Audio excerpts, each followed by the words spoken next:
Hi guys, and welcome back to your go-to cancer podcast, F the Noise, with your host Lauren Fiorenza-Gill. It's so good to have you back here for another week. How are you all doing? I have had the most glorious morning this morning. I went horse riding at 9:30 a.m. I was running through the fields with the horse. It was amazing. I felt very free. And then I just took myself on a solo date to a little cafe and just had like a little cappuccino and a little protein ball. And I feel very happy.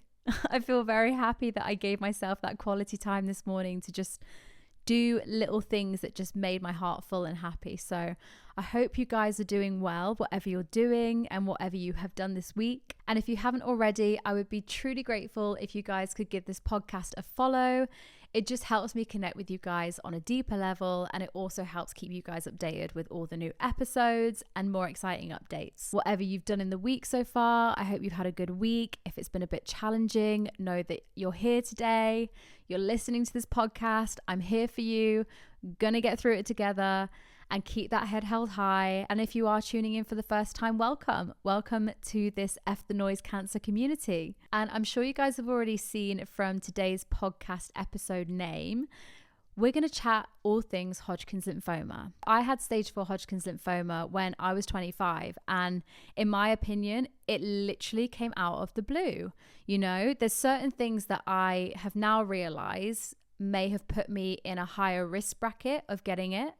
And we're going to discuss that in today's podcast. But it completely baffles me that Hodgkin's lymphoma cancer, which is a blood cancer, is one of the most common cancers in young people between the ages of 15 and 30, and no one talks about it. The first time I had heard about it was the day I was diagnosed with it.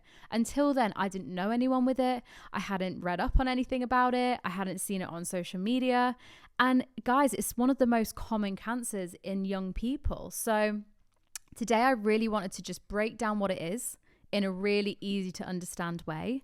I wanted to chat about the symptoms. I won't really go into the symptoms that I had because that's in episode 1. So if you want to have a listen to my personal journey with it, and you know, alcohol being the main symptom, which is quite a rare one, hit up episode 1. It's got all the details in. With it being Blood Cancer Awareness Month, I really wanted to talk about the overall symptoms. I wanted to talk about who is likely to be in the potential risk bracket of getting Hodgkin's lymphoma, because in my opinion, it was really random. You know, I was going to the gym. I had an active lifestyle. I didn't know anyone in my family who had had it. But now I look back, there were so many warning signs of me potentially getting Hodgkin's lymphoma that I just completely didn't know about. And there were so many patterns in my life and so many life events that have almost led up to me getting stage 4 Hodgkin's lymphoma. And now I look back, it makes sense, but no one told me what to look out for. No one told me that, oh, maybe if I had this illness when I was younger, it could put me at risk of getting this type of cancer when I'm older. And so I really want to break it down with you guys in super easy to understand language, because I'm no doctor. This is all going to be from my personal point of view and my personal research that I've done, looking up studies, looking up, you know, from charity websites.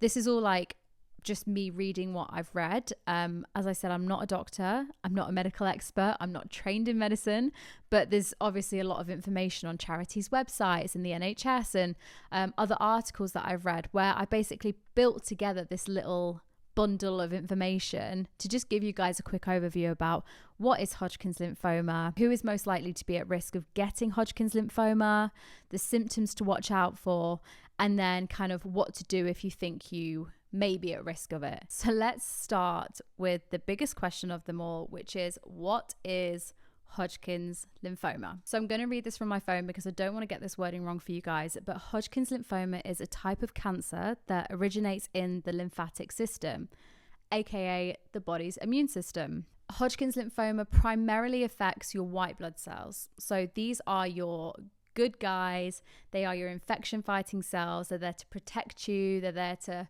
protect you from viruses, infections, and Hodgkin's lymphoma primarily affects those good guys. And the more it comes for them and the more Hodgkin's lymphoma is affecting them in a negative way, they multiply. So they're protecting you, they realize something's wrong, they're going to multiply and multiply and multiply, and then they begin to grow abnormally. And the more they grow in an abnormal way, they then turn into tumors or cancers. And then that then is Hodgkin's lymphoma. For me, what is so interesting about this point is it is so true. So when I went to first go to the doctors and we couldn't really figure out what was wrong with me in that diagnosis stage, they took bloods and they did full blood counts. They tested me for everything. And what came back, which made them freak out a bit, was that my white blood cells were triple above the average range. And that being said, meant my body was fighting something so big. And at the time, we didn't know that, the white blood cells were growing abnormally, and we didn't even know how long they'd been doing this. But that as a marker in the blood test results really made my doctor, I guess, feel alarmed, because it's just not normal. So this whole conversation around, Hodgkin's lymphoma primarily affecting the white blood cells and making them grow abnormally is just so aligned to my experience of that diagnosis stage with it, because I probably had Hodgkin's lymphoma at the time of, when I was going through that diagnosis stage. And who knows, guys, I literally don't know to this day when I got it or how I got it. But we're going to go into kind of why and how you can get it, and how you can be exposed to certain things that can give you a higher risk of getting Hodgkin's lymphoma and all of that. So I'm going to break it down for you, but just that kind of summary of what it is, that it fights your white blood cells and makes them grow abnormally, which then turn into masses of cancer and tumors, is just fascinating to me. So that point alone made me go, that happened to me. And essentially there are two types of Hodgkin's lymphoma. So I had the classical Hodgkin's lymphoma, which in research that I've read is about 95% of the cases. It's the most common one in younger adults and adults over the age of 55. It's just the most common one. But there's another one called nodular lymphocyte predominant Hodgkin's lymphoma. And so this is a rarer form. It's less common. So there's just worth bearing that in mind, that there are two types of it. I had the Hodgkin's lymphoma classical one, but there is that second one, which is, kind of rarer. And so before I dive deep into the symptoms of Hodgkin's lymphoma, aka what to look out for, signs, certain things that happen in the body, certain reactions that you have, certain patterns that you start to see as, a symptom or side effect of it, I'm going to just talk about what can cause Hodgkin's lymphoma. So we know what it is. We know that it affects white blood cells and then causes them to grow abnormally, multiply, and form tumors. But why and how? And that was the biggest question that I had after I had it, which sounds crazy, because I bet you're thinking, well, why weren't you interested when you got diagnosed with it? But to be quite honest, life moves so blooming fast when you are diagnosed with cancer, especially if it's stage 4 and you've got it in your lung and your chest. You move so fast, you don't have time to stop and think. And to be honest, educating myself on Hodgkin's lymphoma, it just didn't pop into my head. I didn't think for 1 minute, I need to research all the facts about it. I just needed to know my treatment plan and get on with it. But now I've had time to step away. I'm in remission, as you guys know. I'm dead curious about it. What did I have? How did I get it? Was I in that risk category of getting it? Was it completely abnormal and just thrown upon me really randomly? Did I come into someone that was contagious with it? Now I'm asking all the whys and hows and ifs and buts. I feel like this podcast is such a great way to chat with you guys about what I'm finding in terms of my research around it. What I'm here to do is do the digging for you. I want to just give you the bite-sized pieces of information that are easy to digest and you don't have to scroll. So let's jump into what can cause Hodgkin's lymphoma and why can someone so young, between the ages of 15 and 30 and 55 plus, even get it. Guys, when I say I was literally mind blown about certain life events that can lead up to putting you at risk of Hodgkin's lymphoma when you're older, it actually blew my mind. Because on paper, if you look at my life events in terms of environmental factors, previous illnesses, traumatic events when I was younger, it makes so much sense that I have had this. I can see why I was so susceptible to having Hodgkin's lymphoma. There's not one thing that I have read up on specifically.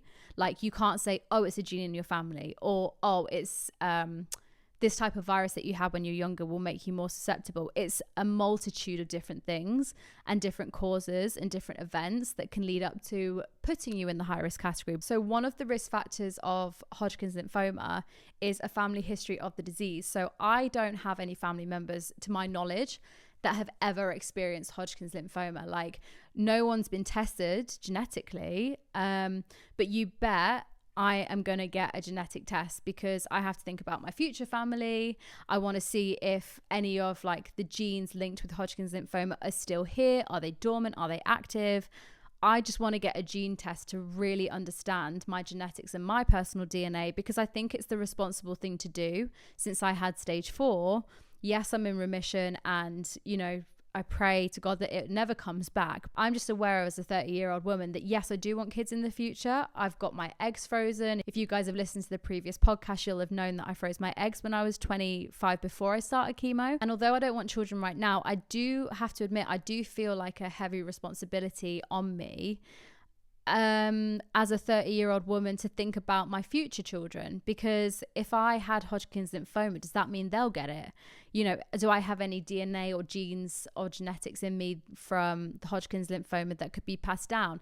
I am taking it in my own hands to research every single thing I can about my genetics, risk factors. We're going to talk about some of them in this podcast. I went to an incredible kind of like cancer day at the Royal College of Medicine the other day. So the talk was about specifically breast cancer, which I didn't have, but the same principle applies of what the doctor was saying of it is so fundamentally crucial, if you have had cancer or you have a family history of it, to get tested and to get your genes tested, because that makes up a person. And if I have Hodgkin's lymphoma, I need to be responsible for making sure that my future children are not at risk. And I just feel a responsibility for it, and also just a passion to learn everything I can about it. So as mentioned, one of the risk factors could be a historic family disease. You know, it could be in the family, but in my instance, I don't know of anyone who had it previously. So therefore, I'm trying to move on to the next thing to go, so what else could it be if it's not in my family? And so that leads me on quite nicely to the second risk factor of how could you get Hodgkin's lymphoma, which is, to my surprise, a weakened immune system. So we know that Hodgkin's lymphoma basically attacks white blood cells, which are your fighting for your immune system, fighting off, you know, bacteria that can be harmful to the body, fighting off viruses, and it then turns the white blood cells into tumors. We know that from the previous discussion. However, jumping back a step, one of the factors that make someone a high-risk person of getting Hodgkin's lymphoma is a weakened immune system. I did some self-reflection, guys, and I was mind blown on how everything that I went through in my health when I was younger, and we're talking things that felt really small and insignificant, you know, like celiac disease. I'm celiac. I completely didn't even account for that when I was diagnosed with Hodgkin's lymphoma. And also I had severe glandular fever when I was younger. And no one told me there was an element of a correlation between glandular fever and Hodgkin's lymphoma either. So all of these little life moments of health issues or traumatic events, I kind of never considered could have contributed to me getting cancer. You know, I never thought that like broken leg in the past traumatic event, or, you know, my parents' divorce, or, you know, my previous health issues. I never thought that those little random moments in my childhood when I was younger could have actually led up to me getting stage 4 cancer. And so with celiac disease, anyone out there who has it will know that it's an autoimmune disease.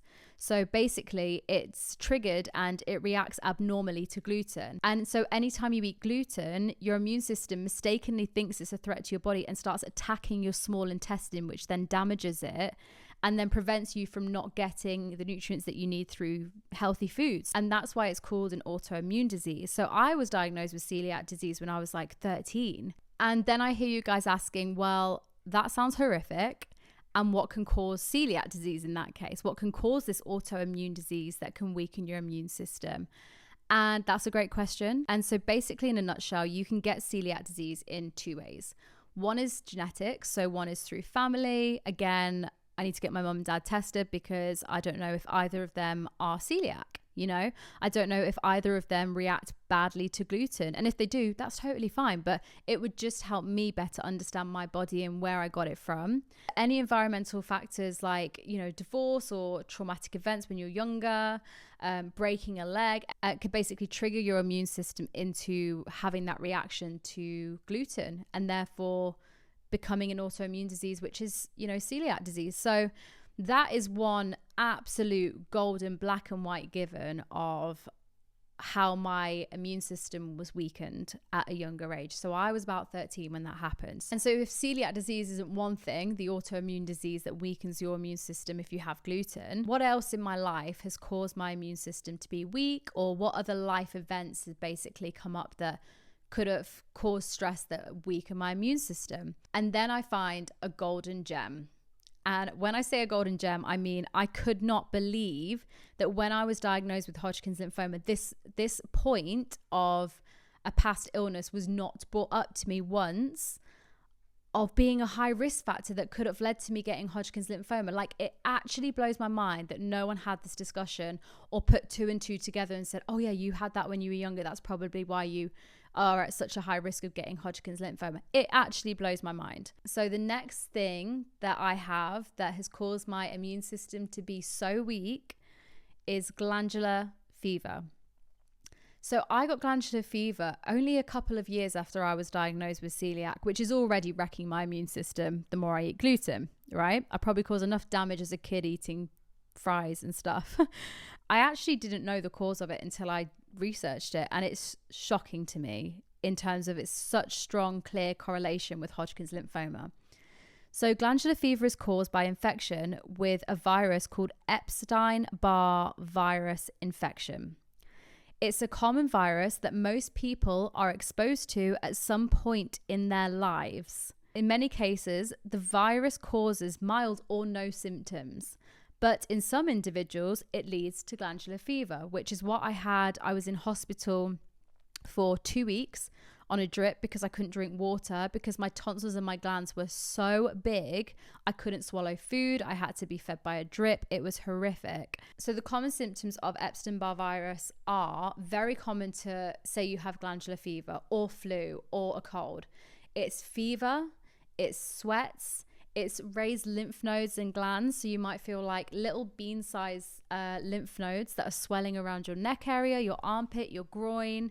It's a cough, and it's like a chesty cough as well. And it's also extreme fatigue. So if you have been feeling any of those symptoms, I think the period of feeling it is between 2 to 6 weeks. And if you've been feeling it for longer in terms of months, which is very common to feel, you should really go to the doctors to get it checked out. So that could be a sign that you have got the virus in your body and it's been activated. Other things that can contribute towards the virus being activated are very simple things like a sudden change in diet, a sudden change in activity levels, an increased amount of stress, hormonal changes. All of these environmental changes in your life can contribute towards activating the virus in your body.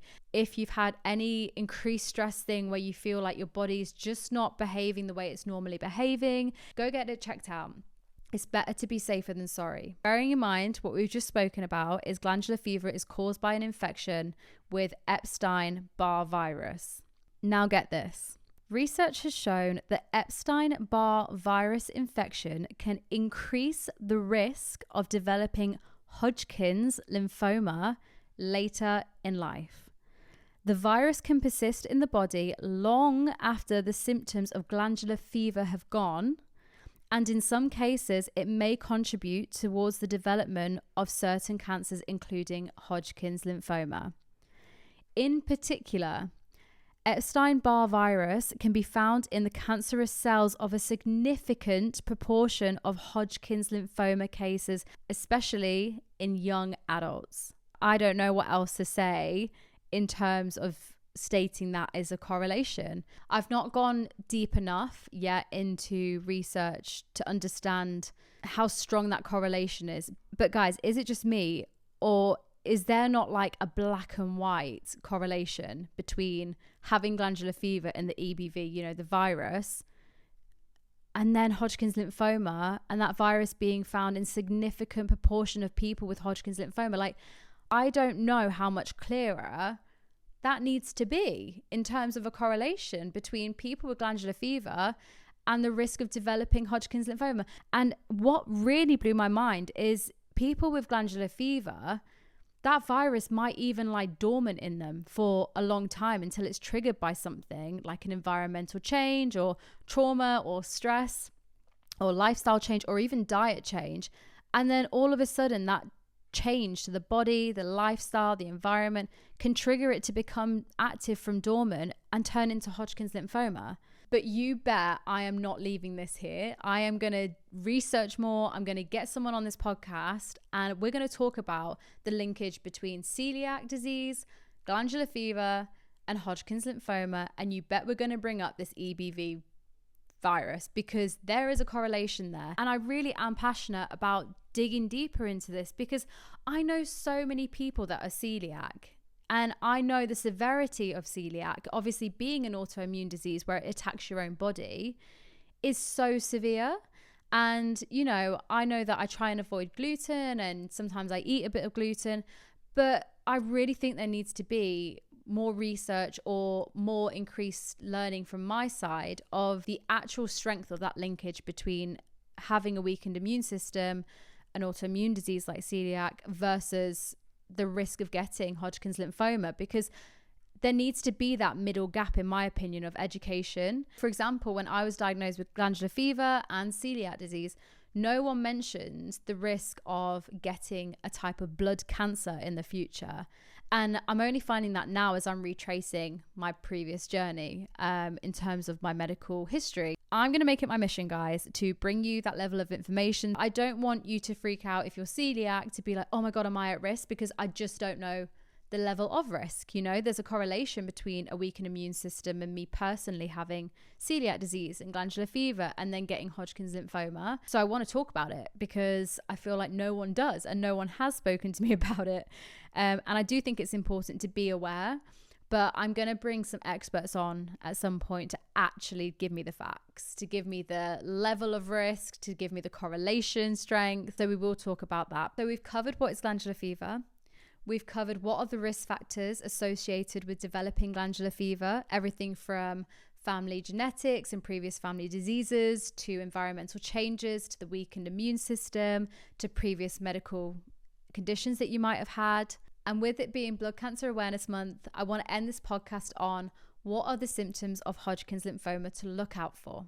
Now, the symptoms of what can indicate Hodgkin's lymphoma are also very similar to the symptoms of what can indicate glandular fever, are also similar to the symptoms of what can indicate a common cold or other virus. So it's important to be aware of these. And if you have experienced any of these symptoms between 2 to 6 weeks or longer, I would say go to a doctor, get your bloods checked, just make sure everything is okay, because it's all about early diagnosis and prevention. And to be honest, peace of mind. Give yourself that peace of mind by going to get checked sooner rather than later. And then if it isn't anything, you can cross it off and be done. Or if it is, then at least you can investigate and catch it early. So the common symptoms of Hodgkin's lymphoma, blood cancer, are number 1 is extreme fatigue. If you are feeling like your tiredness is getting worse and you're getting enough sleep at night, exercising regularly, and you just cannot shift this extreme fatigue of just tiredness that is actually impacting your normal routine, your normal life. It's preventing you from socializing. It's preventing you from being active, going to the gym if that's what you normally do. You can't concentrate at work. You just feel completely exhausted. And that's been the case for 2 to 6 weeks, if not more. I would highly recommend going to get your bloods checked just to see if you're deficient in anything. Also, just to get a doctor's opinion on what this could be, because this is a symptom of Hodgkin's lymphoma. Hodgkin's lymphoma, as mentioned, is caused by a weakened immune system, and the sign of extreme fatigue indicates that maybe something isn't right with the immune system. So if you have the symptom, like all of these symptoms I'm going to discuss, just go to the doctors and get checked out. Symptom number 2 of Hodgkin's lymphoma is swelling of the lymph nodes. So these can feel like little bean size shapes, and they can sit along your neck, under your armpits, in your groin area. if you feel like you have some different type of swelling that is like maybe protruding out of the neck, or your lymph nodes feel tender and sore, this is a symptom of Hodgkin's lymphoma. And it doesn't necessarily mean you've got it, but again, just go get it checked out, because your lymph nodes basically protect your body from viruses. And if they're swelling to the point where you can feel them outside of your neck, it's likely that your lymph nodes are all grouping together to try and fight something, and they might be having a hard time. And so, not saying that that something is Hodgkin's lymphoma, but it's just good to get checked to see, if it is anything. Symptom number 3 of Hodgkin's lymphoma is one of the symptoms that I personally experienced about 2 months before I was diagnosed with stage 4 Hodgkin's lymphoma. It wasn't something that was a consistent thing for like a year or 2 years. It only happened like not long before I was diagnosed, and that is a cough. And my cough, when I tell you, was a chesty cough. It was an embarrassing cough in the office, and I couldn't avoid it. I would sit down and it would just feel like something was tickling my chest and my throat, and I would just cough stuff up constantly. And it was like, not to be too graphic, but it was like white mucus, and it was consistent, and it was not getting better. I was put on multiple different medications to try and fight the cough, and it just was getting worse. And that is a really clear indication that your body, especially if you're coughing up white mucus, is fighting something quite bad. So go get checked out if you've got a cough. Another symptom of Hodgkin's lymphoma is sweats. So that could be night sweats, that could be fever, like constantly feeling quite like sweaty and clammy, and it happening for no reason. It's not like it's hot in the room and you're just like getting a bit clammy. It's happening really at unpredictable times, but consistently. Go get checked, because that is a sign of Hodgkin's lymphoma. And finally, rashes. So if you start to develop a rash from literally nowhere and it's not really going, and you're treating it with some creams but it keeps coming back, that is another symptom of Hodgkin's lymphoma. So again, if you notice any of these, whether they're all coming at the same time in one go, or whether it's one that has just creeped up and it's not really going anywhere and it's been a couple of weeks or maybe a month, really don't leave it for longer than like 2 weeks, I would say. I would always go get checked now. If I see anything that's longer than a week personally, because I've had Hodgkin's lymphoma cancer, I just don't take the risk. Like if something's consistent and persistent for a week, I would be taking myself to that doctor and I will be getting a checkup, because what's the point? What's the point in taking that risk when you could just get a professional to see you? So I hope that you guys found this whistle-stop tour of all things Hodgkin's lymphoma helpful, insightful. Maybe you learned something new. Maybe it's got you questioning if you should take yourself to the doctors. And if you do feel like you're questioning because you've resonated with some symptoms of anything I've mentioned, go. It's not worth the risk, and also give yourself peace of mind. And as it is Blood Cancer Awareness Month, as mentioned, there are some incredible charities that have a ton more information that is actually easy to digest on their social medias and their websites. And those are charities such as Lymphoma Action, Blood Cancer UK, Teenage Cancer Trust Macmillan. They all do loads of information about different types of cancers, but also will be able to guide you with a specific cancer, whether it's Hodgkin's lymphoma or another blood cancer or any cancer. And I'm very excited to say that I will be working quite closely with Teenage Cancer Trust this month. We have a really cool Instagram collaboration happening. We have some really exciting Instagram collaborations coming up. So if you don't follow them, it's Teenage Cancer Trust. And if you don't follow myself on Instagram, be sure to connect at Lauren Fiorenza Gill. And you can also follow this podcast's own Instagram page, which is at @thenoise_. And if you haven't already, don't forget to click that follow button on this podcast, and I will see you in the next one. See you soon.